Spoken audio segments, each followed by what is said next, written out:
welcome back to another episode, installment, infliction of Coming Soon, where I tell you about some DVDs that were sent to me out of the blue.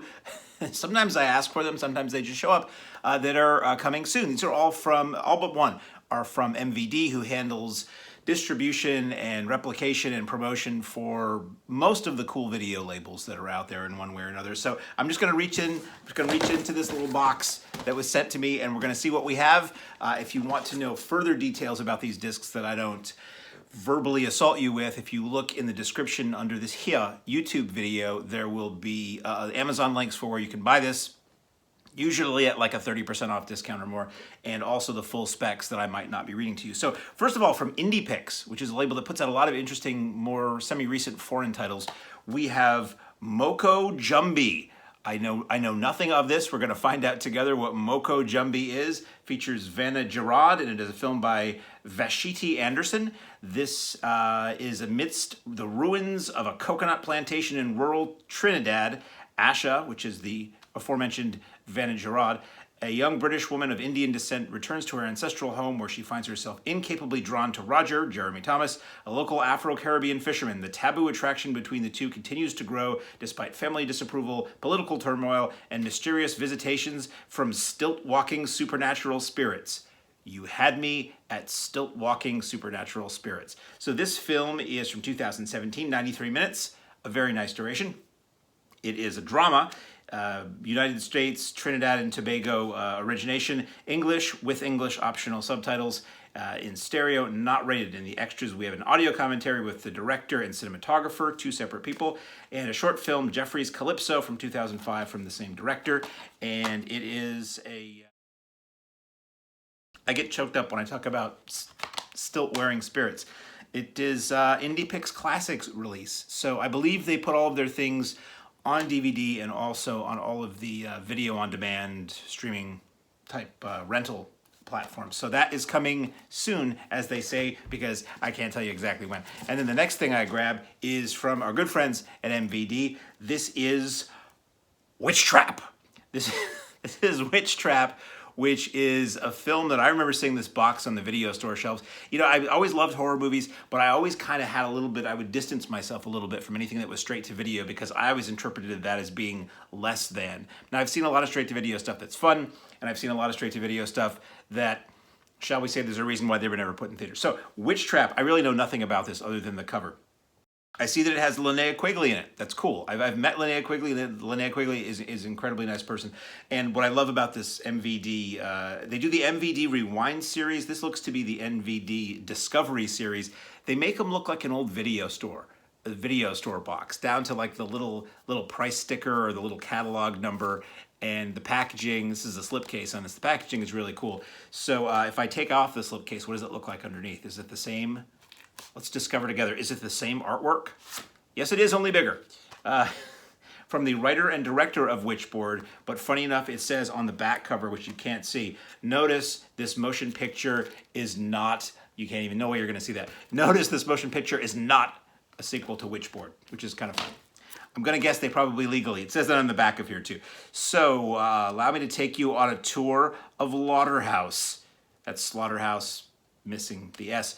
In the attic, we have a secret sacrificial altar where the former owner, Avery Lauder, portrayed by J.P. Lubson of Witchboard, this is not a sequel to Witchboard, was found dead, his heart brutally cut from his own body, the restless spirit rumored to be still wandering these halls. In the living room, we find a team of experts, among them Witchboard's, again, not a sequel to Witchboard, Witchboard's James Quinn and Judy Tatum, assembled here at the request of Avery's sole heir and nephew, Devin Lauder, director Kevin Tenney, whose name I've heard of, along with the sexy Miss Ginger Kowalski, that is Linnea Quigley, who have no inkling as to the dangers that are about to befall them as they attempt to trap the evil specter. From director Kevin Tenney, who did Night of the Demons, also with Linnea Quigley, and Witchboard, which this is not a sequel to, comes a supernatural cat and mouse horror show of deadliest deception. The special features are HD presentation of the main feature in its original 1:8:5 ratio, scanned and restored in 2K from the 2016 from the original 35mm interpositive. Audio is English mono, which is fine. Usually means late at night. If you're trying to watch this and not disturb anybody, you don't have to keep riding the volume, which I greatly appreciate. Optional English SDH subtitles, group commentary track with Kevin Tenney, the director, the producer Dan Duncan, cinematographer Tom Jewett, and actor Hal Havens. Interview with director Kevin Tenney, that's 23 minutes. Interview with actress Linnea Quigley, that's 13 minutes. Interview with cinematographer Tom Jewett, that's 15 minutes. Interview with special effects supervisor Tessio Boar. As always, I apologize, I'm mangling everyone's name. 17 minutes.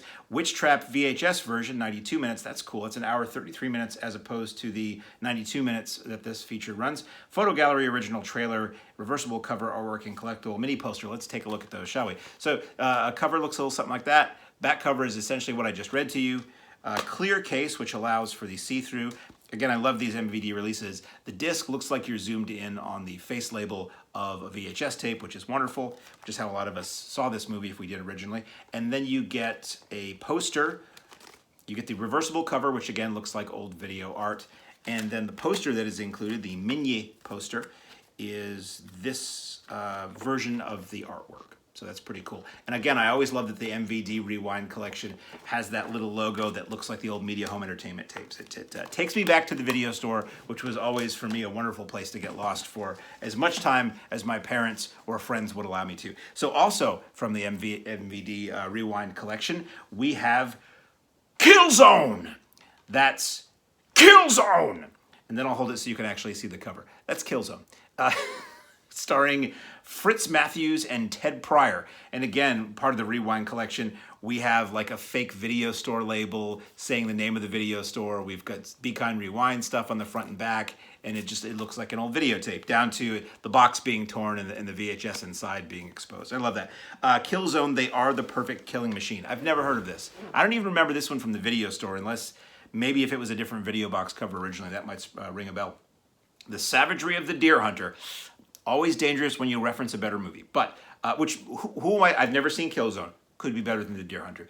The Brutality of First Blood. Ooh, they did it twice. And the Unbridled Power of Rambo. They did it 3 times. Come together to create the most intense film yet about the effects of the Vietnam War. Killzone! Colonial Crawford. Colonial. Okay, I record this in a loft, and as I'm speaking right now, outdoors, it's about 80 degrees. In here, it's a hell of a lot hotter than that, and I turn off the AC so you don't hear it in these videos, so I'm sweaty and delirious, just so you know. I'm not a naturally sweaty person. Colonial. Colonel Crawford, David Campbell from Killer Workout, the sadistic commander of an advanced military training center known as Scare Camp, has created the most grueling and realistic exercise imaginable. To him, it is brilliant. To his men, deadly. This kind of sounds like Opposing Force, which I reviewed recently. Also released, no, that was, Opposing Force was released by somebody else. Opposing Force was Scorpion Releasing, has that out.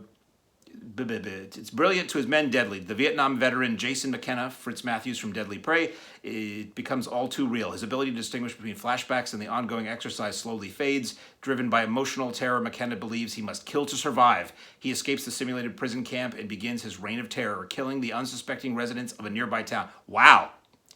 Okay, I'm going to stop right there. This sounds really interesting. This sounds like a really good double feature with Opposing Force, actually, which has kind of a similar setup, but then the movies kind of go 2 different ways. Special feature, we have the HD presentation of the feature in 178 aspect, scanned and restored in 4K in 2023, so it's a brand new 4K scan from the 35mm interpositive. We have English mono, we have optional English subtitles, we have a new audio commentary plus optional video commentary, which is cool.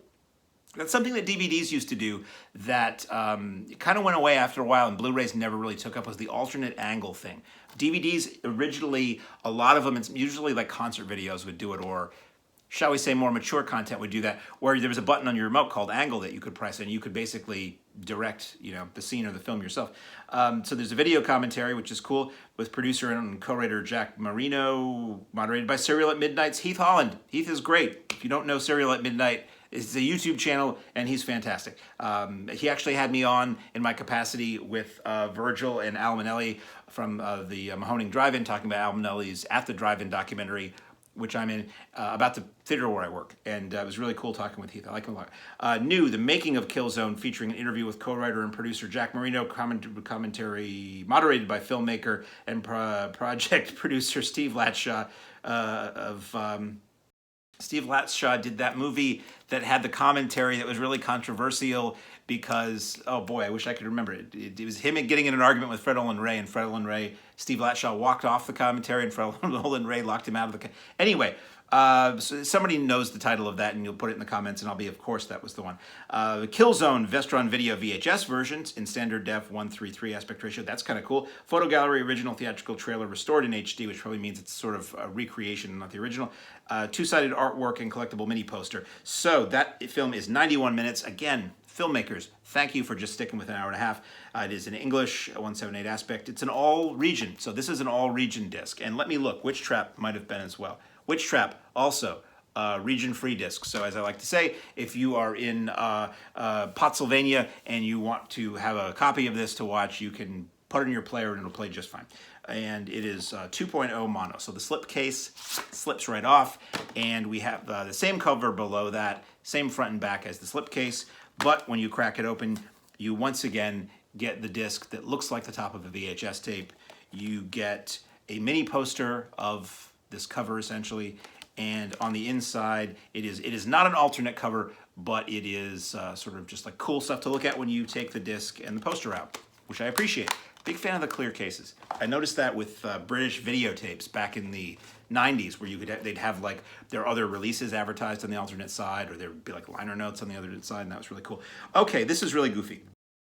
This is from Liberation Hall. Now, I talked about Liberation Hall recently because they put out a film, which I may have right here, called Noon Wine, which was really cool. I've already reviewed this, but Noon Wine with Jason Robards and Olivia de Havilland, which was a cool 1966 made-for-TV teleplay written and directed by Sam Peckinpah, shot on color videotape. I thought it was really neat. So I was like, what else does Liberation Hall do? And the answer is Project Alf.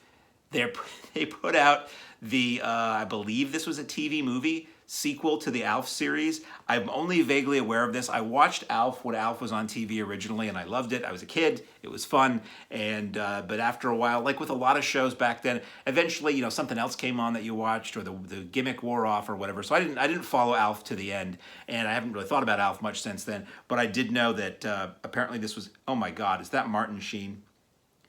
Okay, let's get into this. Okay, I'll review this properly on this here YouTube channel, but for now, so it's Project Alf, and it says The Alien, the Military, the Movie. Now, I'm going to tell you right now, between all the discs I'm talking about right now, first one I'm going to watch is going to be Project Alf. After his series ended, our favorite lovable extraterrestrial Alf is found living in captivity at Edmonds Air Force Base, where the Alien Task Force has him under lock and key. Its commanding officer, General Milfoil, Martin Sheen, wow, is sick and tired of babysitting and plans on eliminating Alf under the guise of a beauty treatment. When two Air Force scientists catch wind of this, they help Alf escape, hiding him at a cheap motel not far from the Kitty Cat Lounge. This, which is a strip club. This sounds fantastic. Of course, Alf assumes it's a restaurant that serves cats, and well, you can guess what happens next. Meanwhile, Alf's advocates set up a press conference where they plan on revealing Alf's existence. General Milfoil concocts his own plan, set up an auction selling Alf to the highest bidder. Where will Alf end up? In our hearts is where Alf will end up. So this special features photo gallery, interview commentary with creator Paul Fusco, who also did the voice of Alf. I remember reading that back in TV Guide when I was a kid, and it was I wouldn't say Alf obsessed, but I used to have an Alf T-shirt that said no problem on it. I think I got that at Kmart. Widescreen 16:9, 95 minutes. It's in English, Dolby Audio Stereo. Has Miguel Ferrer in it. That's great.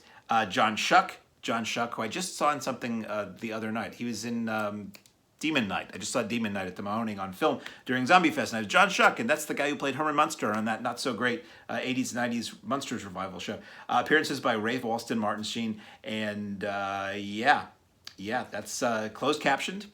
That is not rated. It is a Region A only. So, like I say, if you are in Bratislavia, in this case, you're out of luck. You need to get an all-region player so you can watch Project Alf. Literally, I'm very excited to watch Project Alf. And you open it up, and it's nothing too fancy, but you know, who's going to argue with that right there? So Project Alf out now, and that's all that they sent me. That's all that they sent me in this volley since the last time I talked to you. I'm looking forward to watching all of these. I mean, some more than others, but some of these I know nothing about, and for me, I'm more excited about watching something I have no idea what I'm getting, because everything that should be a surprise in the story is. If you watch movies that are heavily marketed and trailered and talked about, you pretty much kind of know almost everything that's going to happen ahead of time. Going in blind on something, it's just like movie works on its own terms. So as I say, some of these might be out. Some of them, I'm a little slow to do this sometimes. Some of these may already be out, but if you look in the description of this video, there are links to everything that you can go and do your own research, as they say. Amazon buying links, but they also, if you scroll down on Amazon, they list every little thing that I may have mentioned and probably even more, including reviews of people who may have actually seen these things already. So thank you for joining me. Until next time, I will see you right here the next time I have a stack of things that are coming soon.